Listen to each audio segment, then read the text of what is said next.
अस्सलाम वालेकुम। आज हम मसावात के बारे में पढ़ेंगे। सबसे पहले तो हम मसावात की तारीफ को समझते हैं कि मसावात किसे कहते हैं। तो याद रखिए, रियाजियाती जबान में बराबर की अलामत इस्तेमाल करके ये दिखाया जाता है कि बाएं और दाएं बाजू के रियाजियाती अमल करने पर हासिल होने वाले अदद मसावी हैं। ऐसी मसावियत को मसावात कहते हैं। आइए इस तारीफ को हम मिसालों के जरिए समझें। आप जानते हैं कि हिसाब में 4 अमल होते हैं। पहला अमल जमा का होता है, दूसरा तफरीक, तीसरा अमल ज़रब का होता है, चौथा अमल तकसीम। इस तरह हिसाब में ये 4 अमल होते हैं, जमा, तफरीक, ज़रब, तकसीम। एक बात ये भी याद रखिए साथ ही साथ कि जमा तफरीक एक दूसरे के उलट है, यानी जिद है। ज़रब और तकसीम ये भी एक दूसरे के उलट है, यानी जिद है। इसका इस्तेमाल आगे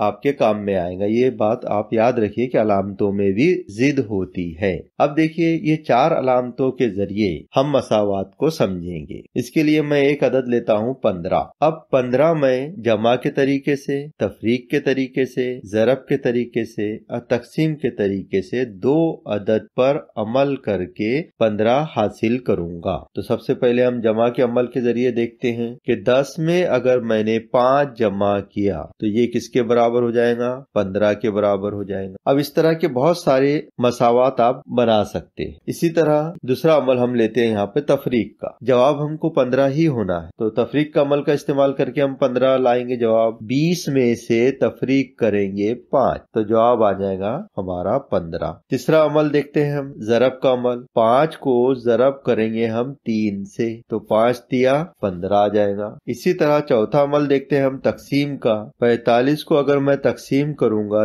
3 से तो जवाब 15 आएगा। आप तकसीम करके अलग से देख सकते हैं। तो 45 को अगर आप 3 से तकसीम करेंगे तो जवाब 15 आएगा। तो यहाँ पे देखिए, हमने चारों अमल का इस्तेमाल करके हमारे पास जो जवाब है वो एक जैसा है और तमाम आदात कैसे हैं, अलग अलग लिए गए हैं। 10 में जमा 5 किए 15। इस तरह आप अलग अलग बना सकते हैं। 9 में 6 जमा करेंगे तो भी 15 आएगा। तो इस तरह बहुत सारे जमा की मिसाल आप बना सकते हैं जिसका जवाब 15 आ सकता है। दूसरा हमने तफरीक का अमल करके देखे हैं। 20 में से 5 तफरीक किए तो 15 आया। इस तरह और भी आप कर सकते हैं अपने दिल से। आप अदद बढ़ाकर दूसरा अदद तफरीक कर सकते हैं। जैसे 21 में से तफरीक करेंगे 6 तो भी 15 आएगा। 22 में से तफरीक करेंगे 7 तो भी 15 आएगा। तो इस तरह कोई भी मसावात आप बना सकते हैं 15 हासिल करने के लिए। इसी तरह तीसरा अमल हमने देखे हैं, 5 ज़रब 3, 5 दिया 15, 3 पंजे 15। ये भी ज़रब के अमल से भी हमारा जवाब 15 आया है। उसके बाद देखिए 45 को हमने तकसीम करे 3 से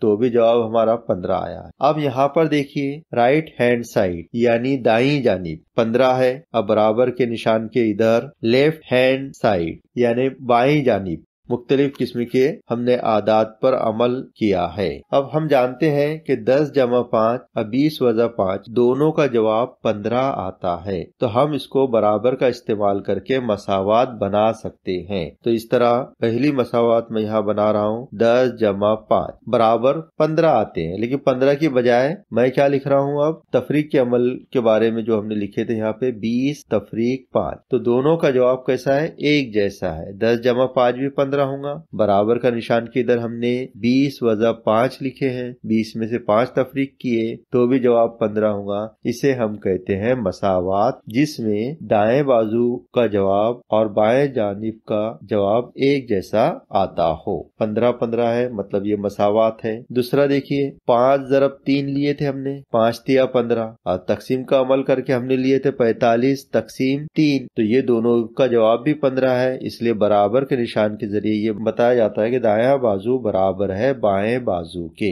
राइट हैंड साइड बराबर है लेफ्ट हैंड साइड। तो जब इस तरह की मसावात होती है तो इसे हम मसावात कहते हैं। इसमें सिर्फ एक बात याद रखना है आपको कि बराबर के निशान के राइट हैंड साइड में और लेफ्ट हैंड साइड में एक जैसा जवाब आना चाहिए। 15 आ रहे हैं तो दोनों का जवाब 15 आना चाहिए। 20 आ रहा है जवाब तो दोनों का भी जवाब 20 आना चाहिए, बराबर के दाएं जानिब का भी और बराबर के बाएं जानिब का भी। तभी हम इसको हम मसावात कहेंगे। ऐसे हम बराबर के निशान की अलामत का इस्तेमाल करके लिखते हैं। तो उम्मीद है आपको ये समझ में आ गया होगा।